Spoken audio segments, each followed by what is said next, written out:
So first, really it's just an extension of the OTAs is really what it is. Just a little bit pushback, had an extra walkthrough.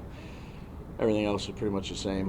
One thing we'll do different is we'll watch practice after, since we got a little bit more time after this practice, but structure, practice, all that'll be the same.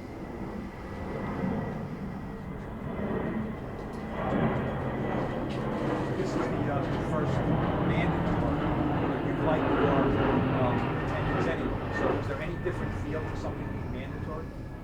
No, everybody's here. Yeah. I mean, everybody's been here. It really is an extension of what we've been doing with a little bit more time meeting and an extra walkthrough. Is there any feeling, looking at the end of the week, that it's almost a finish line for the off-season program to make sure you get enough in, knowing that you're not going to probably see a bunch of these guys for a while? Yeah, we've been at it for a long time, you know, with the extra camp we've had too, and the guys have had great attendance. I feel very good about where we're at in terms of the spring and what we've got accomplished. We've thrown a lot at them. These guys have come in every day with, you know, really blinders on, just ready to work and get better, and taking it day by day, and great appreciation for the work ethic that those guys have put in and the coaches. Long way to go, but we've got a lot accomplished this spring. Will we see any changes in the red jerseys with Kayvon and Kadarius? No, they'll be the same color. No, I mean as far as No, the I know, guys. I know, Yeah. I know. No, I'm just messing with you. I see you wear the red too. No, those guys will still be in red jerseys. Now, what they do, and you know, maybe it's a little bit more than they did, maybe a little bit less, but status quo with those guys too. Do you have a plan for seeing so far from Daniel Jones from the time you got here to Yeah, made progress. You know, that's what we have asked him to do with, you know, all the players. But he's done a good job. He's really studied. You know, it's different. You know, he's opened up, I'd say, a good amount here. When you're installing a new system, usually players, particularly quarterbacks, just are going to do whatever you ask them to do. And again, it's really important for our coaches on the offensive side and the defensive side, but with the quarterback to get input and to figure out, you know, some of the stuff that they like, and some of it is a day of too. Let's do stuff that you don't feel comfortable with, and see if we can improve on those type of things, those type of throws or those type of concepts. So he's been really good. So is Ty and Davis. They've been good to work with. Brian, is Daniel cleared for contact? Like, if you had a game today, could he play in it? Yeah. Yeah. Yeah. But we don't have a game today, Pat. Long way away. So. I've seen Josh at left tackle with the one. Just curious, like, what's the thought process with him? Like, do you think he's more of a tackle, more of a guy who's going to move him around? No, he's got good position flex. So he's played inside, he's played outside. And again, we're doing that with a lot of our guys.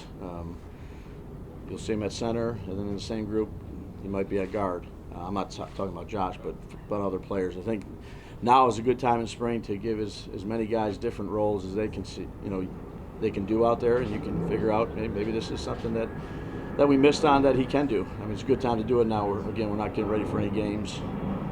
Long way away from that. I said we got a long way away from the games. It's okay. I feel your pain, Pat. I can't hear either.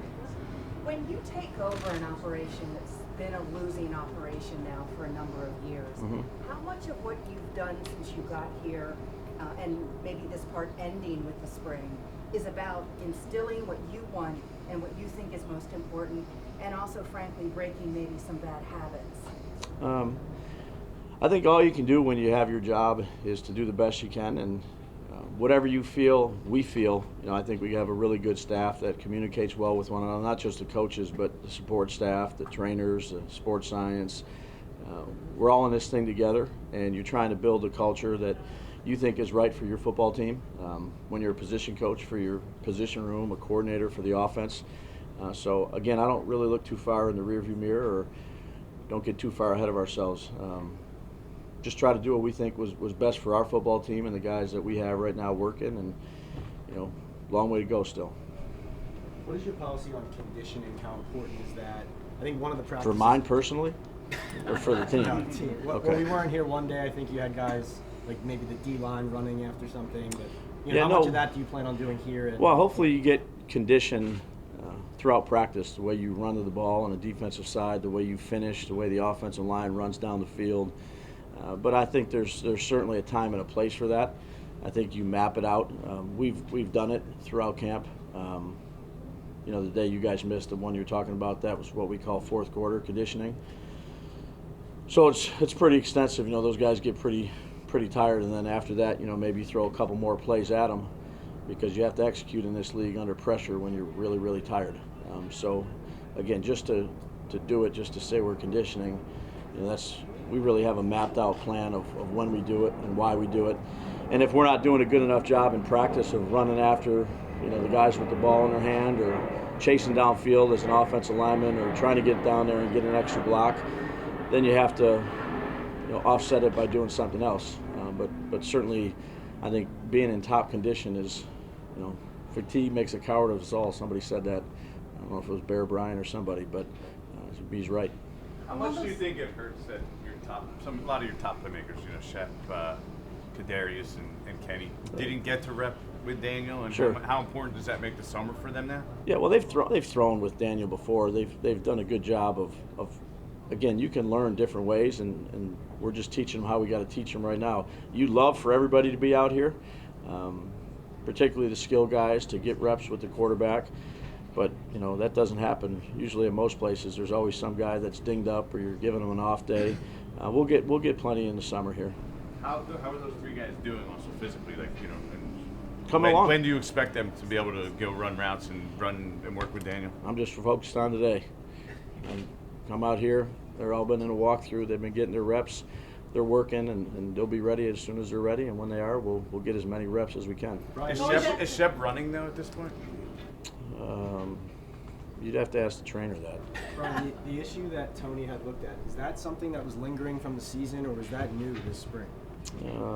I'm not going to get into those. I'm not answering those questions. Going back to the conditioning issue, how do you balance, you know? Just in regards to injury, guys, I'll give you what I can give you. I'll probably be pretty vague most of the time. I'm just being honest with you right now. I'm not going to get into what it is 3 weeks or 5 weeks or when it happened. I'm not going to do that. I'm just out of respect to you guys. I'm just telling you that's the way we're going to approach it. Going back to the conditioning thing, how do you balance, you know, pushing the guys versus being cognizant of the fact that injuries do pop up, you know, hamstrings, whatnot, Sure. and just, you know, striking that balance? Yeah, I think our sports science and our medical staff, our trainer staff, we talk about that a lot in the meetings. You know, we've been doing training camp schedules right now, and when to fit it in, when not to fit it in. And I also think there's, you know, you can get a feel outside here when the guys need it and when they don't, and you know, you hope you never get an injury. Can't buy insurance all the time. If we need to condition, we're going to condition. But these guys have been working hard, and I think they're in pretty good shape. I think the strength staff's done a good job with them through all the phases: phase 1, phase 2, phase 3. How do you evaluate offensive linemen in these unpadded practices? Really know what to do. Good communication, footwork, hands, you know, the physicalness and moving guys. We're not running any plays where we're double teaming. You know, most of it is a passing camp, so it's primarily passing. We're not running any twists or games and things like that. So it's, you know, just be where you're supposed to be, have good technique, and be a good communicator out there. Brian, I'm sure you have a detailed plan every day, every OTA, everything. You know, this is what we want done. Have you noticed, you know, in what you want to install, what you think they can handle? As you've gone through that this whole spring, have there been times you kind of like had to hit a speed bump a little bit and say, well, I thought they could handle this, they really can't, we got to push this back? You know, is it all according to plan, or you have to make these big adjustments? No, I think you make adjustments every day. Practice plan out here. I know I've done, you know, we had something last week where I kind of just scrapped the periods and just made them all call it. Where Kafka's got to call it, and Wink's got to call it, and you know, there's times when you're a position coach too, where you're reading the scripts and you're looking at what the next play is. Hey, next play is this. Make sure you got that in cut 16 yards because you're a position coach, and then you put the coaches under a little bit of pressure to not have scripts, the players to hear the personnel, turn the music up or the crowd noise up a little louder, and you know, try to make them do it under pressure. How did those guys do? They do good. No, these guys, look, these guys have worked their tails off. The coaches have worked really hard. We've made improvement from the first day we've gotten here. We got a long way to go, but it's been a good spring. Brian, is Aaron Robinson going to be able to practice, or is he going to be on the side? Yeah, we'll see on that one. I'm going to go in there and talk to Ronnie and those guys right now. He probably be in a red jersey, but not 100%. What do you think of Jacquet, Michael Jacquet, what he's done? Yeah, I'd say all those corners are in the same boat right now. We're down some, so they're getting a lot of reps. We're trying to keep them off the receivers because it's not a big press camp, but they've all acclimated themselves well. Brian, you've spent the past 5 months learning about your team. Yeah. What have you learned about yourself and about what it means to be the head guy? Good question. I haven't really thought about it. That you need a good staff around you. You need players that are, willing to work and put the time and effort, and everyone in the organization is important. You can't do this job by yourself. That Laura Young is outstanding and has really done a good job of helping me and keeping me on track. So more about the people in the building than it is about me. When you build an offense in today's NFL, can you do it without pre-snap motion, movement, or anything else? Or why is that such a big part of what you want to do? Yeah, I mean that'd be, you'd have to have like every play caller up here on that question. We just try to do what we need to do to attack the defense. There's plays out there where we just go line up quick and snap it. There's other plays where we move one guy, you can move two guys. I think it's up to the individual play caller and the designer of that offense. I think, the most important thing shifts and motions in this is the execution of the overall play. 11 people being on the same page, so whether you decide to shift or whether you decide to use 3 tight ends or 4 receivers, that's up to each individual play caller. The biggest thing is execution of the play and understanding of the concept. Take two more. Brian, there's a lot of different ways to use tight ends. We've seen that throughout the league, throughout colleges. How similar is what you want to do with Bellinger to what he did in college? There's some similarities, but there's some differences. It's a little bit of a different system that we run. He's really done a good job for a young player of picking things up. We've thrown him into the mix right away. I said this, and again you'll hear it, a long way to go. But he's got some traits that we liked when he was coming out. He's got good size, he's got some quickness, he had some good speed. He catches the ball well. He didn't have a ton of catches there, but he didn't have a ton of targets either. So he's done a good job of picking up our stuff. Brian, are you guys, there was a report about a joint practice against the Jets. Are you guys going to do that? And if so, what do you hope to get out of it? Yeah, the plan is right now we're going to do it. I think it's good to practice the guys from down the street, playing a different conference.